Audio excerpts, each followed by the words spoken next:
Assalamualaikum warahmatullahi wabarakatuh. Perkenalkan, nama saya Revika Ardapanata, kelas 4A Teknik Informatika, NPM 2010 55 2010 94. Saya akan mempresentasikan hasil jawaban UTS Organisasi dan Manajemen Perusahaan. Untuk soal yang pertama yaitu, organisasi merupakan suatu perkumpulan dengan tujuan tertentu. Sedangkan manajemen tersendiri berarti pemrograman, cara ataupun perencanaan terhadap sesuatu.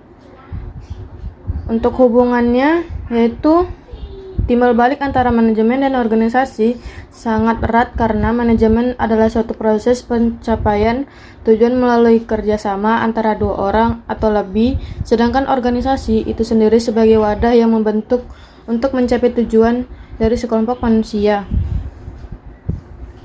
Soal nomor 2 yaitu manfaat manajemen. Yang pertama, membantu dalam mencapai tujuan organisasi. Yang kedua, pemanfaatan sumber daya yang optimal. Yang ketiga, mengurangi biaya. Yang keempat, membangun keorganisasian yang sehat. Yang terakhir, menetapkan equilibrium. Untuk soal nomor 3 yaitu 4 proses manajemen dalam perusahaan, yaitu yang pertama, merencanakan atau planning. Planning dilakukan oleh manajer. Proses manajemen ini mencakup upaya memikirkan rencana untuk mencapai tujuan perusahaan. Manajer akan membuat rencana dengan berbagai metode serta tindakan. Dalam perencanaan tersebut, manajer harus memikirkan strategi dan taktik yang akurat. Yang kedua, mengorganisasi. Organisasi adalah proses pengaturan serta penglokasian tugas dan wewenang dilakukan oleh manajer kepada karyawan atau anggota perusahaan. Yang ketiga, memimpin adalah proses pengarahan dan pemberian motivasi kepada karyawan untuk melaksanakan tugas yang diberikan manajer. Dalam hal ini, manajer akan memadu dan memberi motivasi kepada karyawan atau anggota perusahaan agar melaksanakan tugasnya dan demi mencapai tujuan perusahaan tertentu. Yang keempat, mengendalikan adalah upaya manajer untuk memeriksa serta memastikan bahwa semua aktivitas dan tugas yang diberikan berjalan sesuai rencana. Pada dasarnya, proses controlling bertujuan untuk memastikan bahwa ketiga fungsi lainnya berjalan tepat dan sesuai rencana, sehingga perusahaan benar-benar mencapai tujuan tertentu.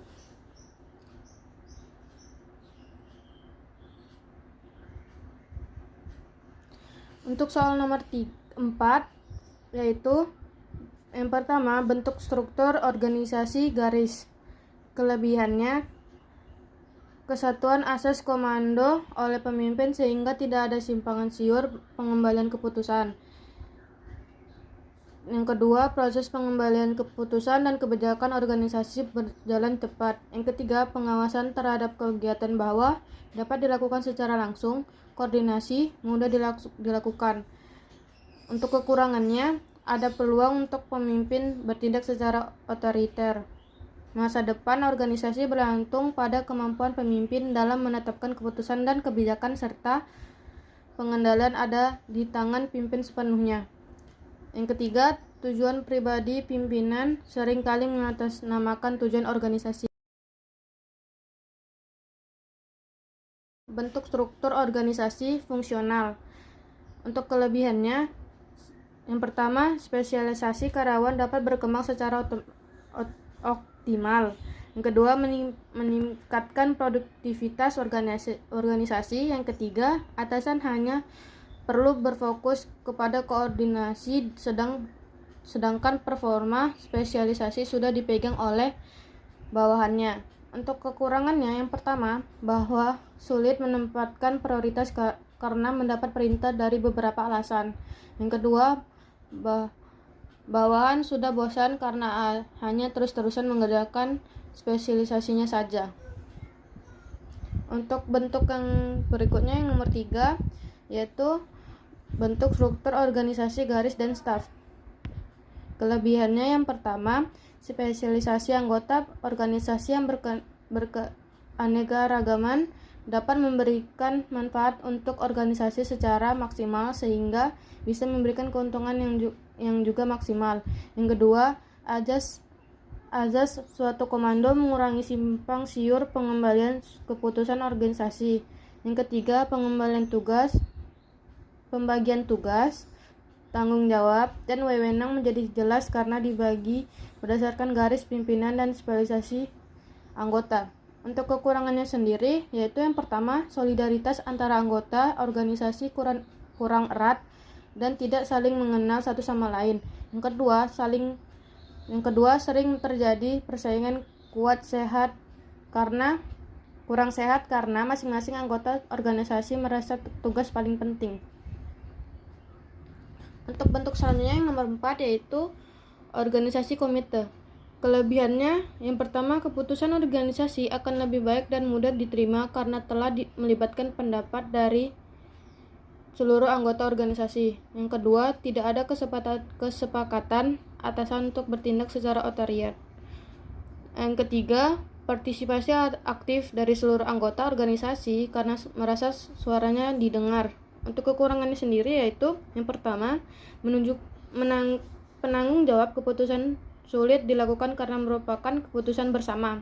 Yang kedua, membutuhkan banyak waktu untuk menyatukan pikiran masing-masing anggota organisasi. Yang ketiga, adanya peluang kecurangan demi kepentingan suatu pihak jika dilakukan voting suara.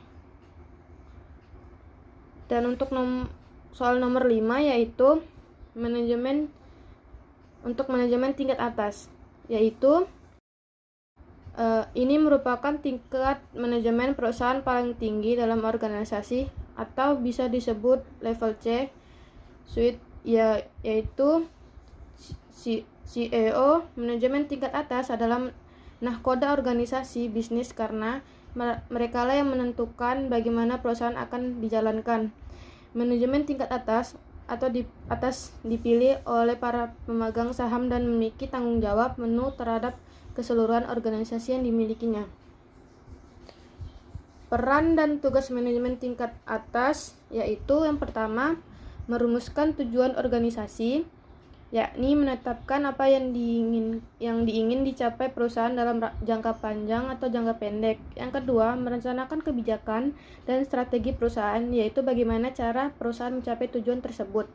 Untuk nomor 3, mengoptimalkan seluruh sumber daya organisasi untuk mewujudkan tujuan organisasi. Yang keempat, mengarahkan manajemen di tingkat menengah untuk menerapkan kebijakan dan strategi yang telah dirumuskan. Yang kelima, menjadi penghubung perusahaan dengan publik, pemerintah, dan media.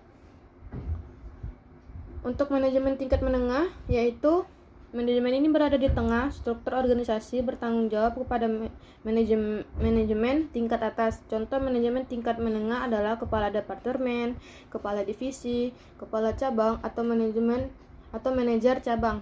Peran dan tugas manajemen tingkat menengah adalah yang pertama, membantu dan memotivasi manajer tingkat bawah mencapai target bisnis. Yang kedua, memberi saran dan rekomendasi kepada manajemen tingkat atas. Yang ketiga, memberi laporan perkembangan departemen operasional atau cabang ke manajer tingkat atas.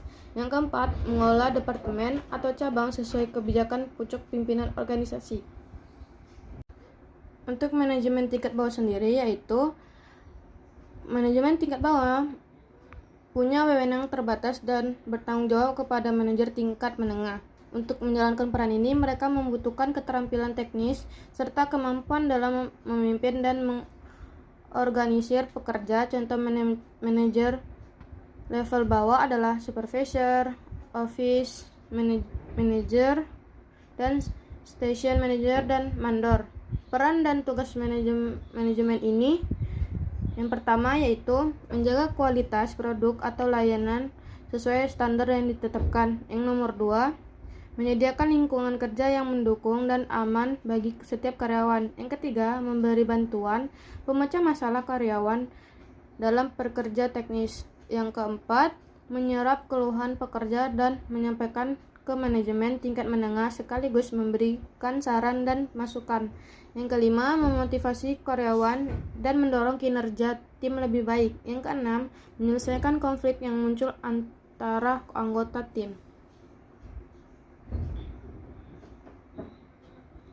Untuk soal nomor 6 yaitu langkah-langkah proses rekrutmen di perusahaan. Yang pertama, proses seleksi administrasi, yaitu mulai dari latar belakang pendidikan, pengalaman kerja, skill yang dimiliki oleh calon karyawan. Untuk nomor 2, melakukan interview dengan HRD. Yang ketiga, tahap interview user calon karyawan akan diajukan beberapa pertanyaan seperti seputar teknik pekerjaan yang nantinya akan dia jalankan. Untuk nomor 4, terhadap tahap psikotes. Jika kalian telah lolos 2 tahap wawancara, biasanya akan langsung menuju ke tahap psikotes.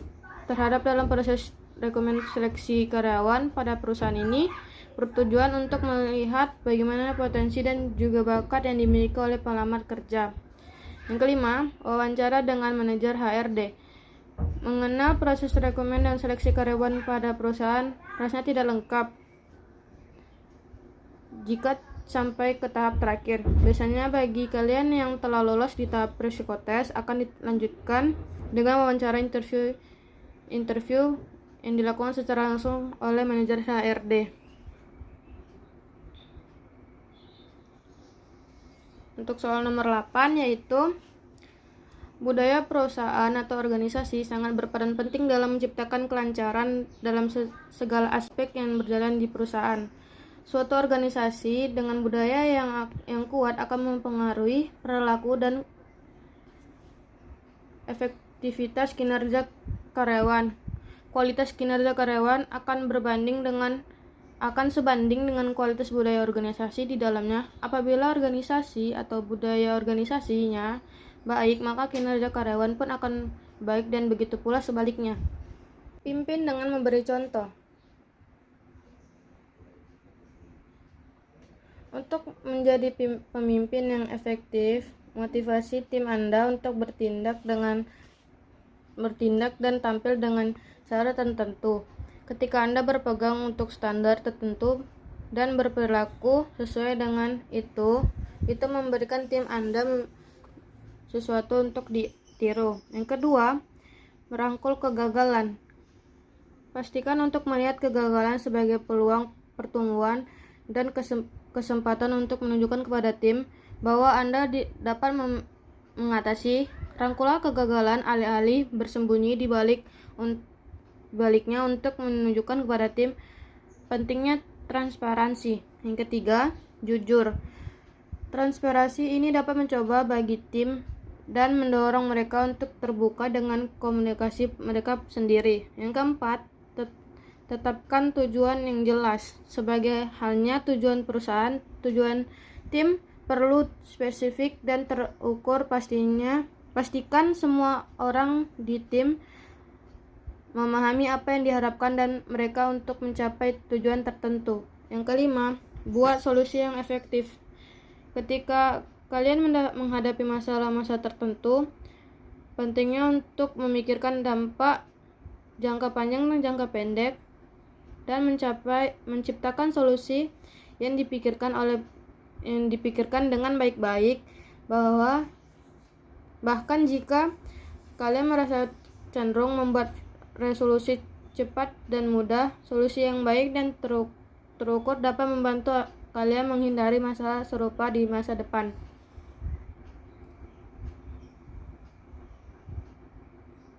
Untuk soal nomor 10 yaitu yang pertama, gaya kepemimpinannya yaitu demokratif. Gaya kepemimpinan yang pertama adalah demokratif. Mungkin sudah sering mendengar tentang gaya kepemimpinan ini. Mengusung konsep demokrasi, pemimpin yang demokratis mau untuk selalu berdiskusi dengan anak buahnya sebelum mengambil keputusan. Yang kedua, visioner. Visional mampu memberi ide dan rencana yang dapat dimanfaatkan untuk masa depan perusahaan. Bahkan ide dan rencana ini belum pernah terpikirkan oleh pihak lain. Yang ketiga, multikultural, yaitu dalam perusahaan dengan karyawan yang memiliki lintas budaya, salah satu keputusan yang bisa diambil oleh pemimpin dengan gaya multikultural adalah mau merayakan berbagai perayaan hari raya dan ragam latar belakang bersama seluruh karyawan. Yang keempat, strategis. Gaya kepemimpinan strategis identik dengan tim riset karena mampu merancang pola dinamis agar sesuai perkembangan pasar. Semua keputusan yang dilakukan sudah dibatasi oleh berbagai insight sehingga menjadi lebih meyakinkan untuk dijalankan. Yang kelima, suportif. Pemimpin yang bersifat suportif memiliki berbagai ciri-ciri serta mampu menguntungkan pihak bawahan juga. Setiap kebutuhan karyawan dapat terpenuhi dan dilibatkan dalam pemecah masalah. Yang keenam, otoratis. Otoratis adalah seorang dengan gaya pemimpin memiliki kuasa penuh di dalam pemimpin. Pemimpin otoratis akan mengambil keputusan secara mutlak tanpa meminta masukan dari bawahannya. 7. Transaksional. Seorang dengan gaya kepemimpinan ini berfokus pada aturan atau kontrak kerja yang telah disetujui pihak karyawan. Bawahan juga tidak bisa memberikan saran atau masukan kinerja terhadap kinerja divisi tersebut karena pemimpin ini sangat berorientasi pada pencapaian target. Dengan begitu, ada kinerja yang harus dicapai bawahan jika tidak mau terkena sanksi.